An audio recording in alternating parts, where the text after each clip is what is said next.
Hallelujah, praise the Lord. Ang pinakamataas na pagpupuri, pagluwalhati at dakilang pagsamba ito sa ating pinakamamahal na Panginoong Hesus po lamang. Hallelujah.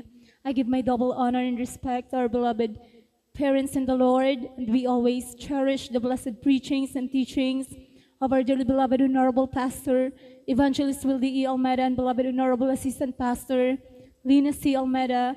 Greetings po to all the beloved Almeida family, sa mga beloved preachers, beloved workers, sa inyo po mga minamahal, isang pinagpalang gabi po sa ating lahat. Hallelujah. Nagpupuri, nagpapasalamat po ako sa ating pinakamamahal na Panginoong Hesus na muli po ang aking mapapurihan, mapasalamatan ng ating pinakamamahal na Panginoong Hesus sa gabing ito. Hallelujah. Balikan ko lamang mga minamahal na talagang sa tuwing naalala ko po mga minamahal, ang kabutihang ginawa sa akin ng ating pinakamamahal na Panginoong Hesus. Hallelujah. Talagang sa tuwing may maglalapit po sa akin magpasalamat, talagang hindi po ako makatanggi mga minamahal dahil talagang maraming bagay na dapat ipagpasalamat sa ating pinakamamahal na Panginoong Hesus. Hallelujah. Dati talaga mga minamahal na every service po mga minamahal, talagang after ng banal na gawain, madaling-madali na po akong umuwi niyan, uuwi na po ako mga minamahal kasi talagang sobrang sakit na po ng likod ko niya na parang yung mga buto ko po sa likod mga minamahal, parang maghiwa-hiwalayan mga minamahal. Nandyan nga po na talagang after service po mga minamahal, talagang uuwi po ako na wala po akong bit-bit na kahit na ano, kahit yung bag ko po mga minamahal. Hindi ko po yan dinadala kasi nahirapan po ako mga minamahal. Ngunit sadyang napakabuti po ng ating pinakamamahal na Panginoong Hesus dahil talagang sa ngayon mga minamahal, nandun na yung sakit po ng likod kong yun mga minamahal, talagang inalis ng ating pinakamamahal na Panginoong Hesus. Hallelujah. Nang time na yan mga minamahal, talagang pag uwi ko po niyan sa bahay, diretso higa po ako niyan. Babangon po ako niyan pagkakain po, at after ko po ulit kumain, balik po ako sa higaan.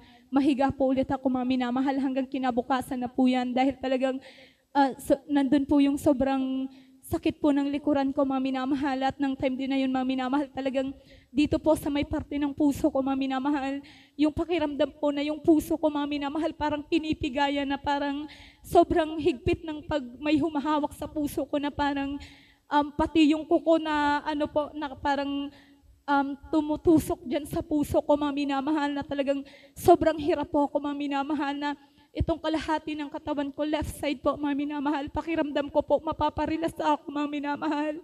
Ngunit sadyang napakabuti ng ating pinakamamahal na Panginoong Hesus dahil talagang minsan nga po mga minamahal, pag nagpupuri, umiiyak ko, sabi ko, mahal na Panginoon, wala akong pakialam kung anong sabihin nila sa akin dahil hindi nila alam kung ano yung ginawa mong kabutihan sa buhay ko, kung paano mo ako tinulungan sa mga sakit na nararamdaman ko, mahal na Panginoon.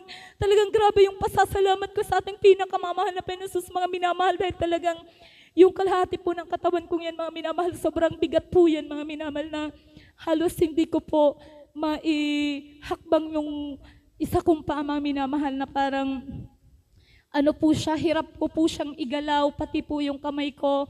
At mula po dito sa may puso, sa may part ng ko mga minamahal, sa may part ng puso ko po hanggang dito sa may kamay ko, dito sa may braso, sobrang lamig niyan mga minamahal. Araw-araw po yan, hindi yan natatanggal.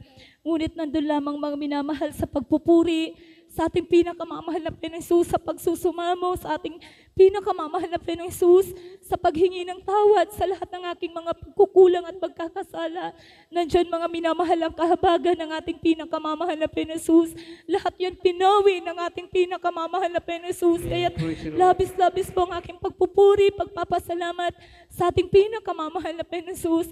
Ilang beses din po ako mga minamahal na paulit-ulit po akong halos mawala ng hininga, na talagang halos maputol na po yung paghinga ko mga minamahal. Hindi ko alam kung ano yung position ko, kung hihiga pa po ba ako or nakaupo or nakatayo po ako mga minamahal, kasi yung hininga ko po talagang hinahabol ko yan mga minamahal. Nandun lamang na sa tuwing nangyayari yan sa akin mga minamahal, nandun lang po ang pagsambit ng hallelujah, praise the Lord in Jesus' name. Nagpupuri sa ating pinakamamahal na Panginoon Jesus. At lahat ng bagay na yun, mga minamahal, talagang pinapawi ng ating pinakamamahal na Panginoong Jesus. Kaya sabi ko nga po, mga minamahal, kung wala ang ating pinakamamahal na Panginoong Jesus, talagang hindi ko po kakayanin, mga minamahal. Talagang bibigay ako, mga minamahal, na parang hindi na po ako maabutan pa ng umaga. Ngunit salamat sa ating pinakamamahal na Panginoong Jesus dahil nandyan po, mga minamahal, ang kanyang kagandahang loob, mga minamahal, ang kanyang pag-ibig at kabutihan ay laging nandyan sa atin, mga minamahal, na sa tuwing tumawag ka sa kanyang pangalan, karakadaka sasagot ang ating pinakamamahal na Panginoong Jesus. Maraming salamat sa ating pinakamamahal na Panginoong Jesus sa lahat ng bagay na yan. Hallelujah. At pasalamatan ko rin po sa ating pinakamamahal na Panginoong Jesus na talaga pong akala ko ng mga time na yun din, mga minamahal, na nagre-recover na po yung katawan ko. Nandun akala ko tuloy-tuloy na po, pero talagang nandyan, mga minamahal, na tinamaan din po ako ng dengue. Nandyan na yung dengue. Alam naman po natin na hindi rin po yan basta-basta, mga minamahal. Nang time na yan, sobrang hina pa po ng katawan ko. Sobrang baba ng dugo ko. Ang dengue rin po, mga minamahal. Talagang lalong magbababa po yung dugo mo niyan, mga minamahal. Hallelujah. Ngunit ang ating Diyos na pinaglilingkuran sa gawain ito ay makapangyarihan sa lahat. Hallelujah. Nandun, mga minamahal, na sa gitna ng kahirapan kong nararamdaman, na nandun, meron po akong lagnat, sobrang sakit ng ulo ko, yung mga mata ko po parang luluwa, nandyan po na pasintabi po sa kumakain, sumusuka po ako, mga minamahal, masakit po yung puson ko, yung tiyan ko, yung mga buto ko po, parang matatanggal yan, mga minamahal, maghiwa-hiwalay, pati ng mga ngipin ko, parang lahat yan magsisipagtanggalan, mga minamahal. Ngunit nandyan ang ating pinakamamahal na Panginoong Jesus, mga minamahal. Nagpuri po lamang sa ating pinakamamahal na Panginoong Jesus. Humingi ng habag sa ating pinakamamahal na Panginoong Jesus na nagsisi sa mga pagkukulang. Nandyan, mga minamahal, na yung yung hirap na nararamdaman ko, pinawi ng ating pinakamamahal na Panginoong Jesus. Walang kahit na anumang pong gamot, mga minamahal. Talagang nandyan ang kumpletong kagalingan na ipinagkalob sa akin ng ating pinakamamahal na Panginoong Jesus. Kaya akin pong pinupurit, pinapasalamatan ng lahat ng bagay na yan sa ating dakilang Diyos na buhay. Hallelujah. At pasalamatan ko rin po sa ating pinakamamahal na Panginoong Jesus na sa patuloy niya pong pag-iingat sa bawat isa sa amin, maging pong sa aking mahal na kapatid po na nasa dako po ng Middle East po, mga minamahal, na talagang alam naman po natin yung nangyayaring kaguluhan sa dako na yan, mga minamahal. Ngunit nandyan talagang ang kapayapaan na pinagkakalob ng ating pinakamamahal na Panginoon Jesus sa aking mahal na kapatid po. Nandun na kung saan-saan pa nga po siya nakakarating po, mga minamahal, na mamasyal-masyal pa. Minsan sabi nga po namin, wag na po siyang labas ng labas. Hallelujah. Ngunit talagang napakabuti ng ating pinakamamahal na Panginoon Jesus dahil talagang sa gitna ng kaguluhan, nandun ang kapayapaan na pinagkakaloob ng ating pinakamamahal na Panginoon Jesus sa ating puso't isipan. Hallelujah. Talagang iba po talaga kapag may Diyos tayong natatawagan. Hallelujah. Na hindi po tayo mag-aalala man, mga minamahal, dahil talagang alam nating buhay ang ating Diyos sa pinaglilingkuran. Hindi tayo pababayaan. Hallelujah. Kaya ang lahat ng bagay na yan ay pinapasalamatan sa ating pinakamamahal na Panginoong Jesus, maging man po, mga minamahal, sa patuloy niya pong pagpo-provide ng aming mga pangangailangan. Talagang hindi kami pinagkulang ng ating pinakamamahal na Panginoong Jesus. Nandyan po, pinupuno niya ang aming pangangailangan sa araw-araw.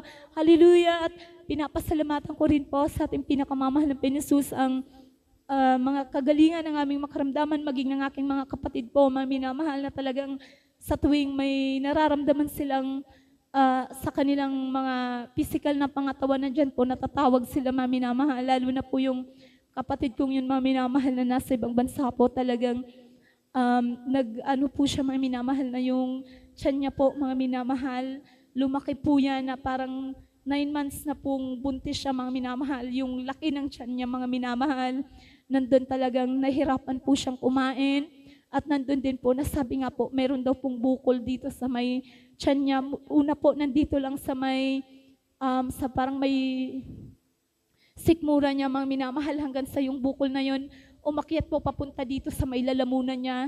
Nahirapan po siyang makalunok po ng pagkain. Nandun po yung pagpapaback up prayer niya po, mga minamahal. Napakabuti po ng ating pinakamamahal na Panginoon sa pangunat panalangin ng ating mga mahal na magulang sa mahal na Panginoon, sa kanilang mga panalangin po, mga minamahal, maging ng mga beloved children po.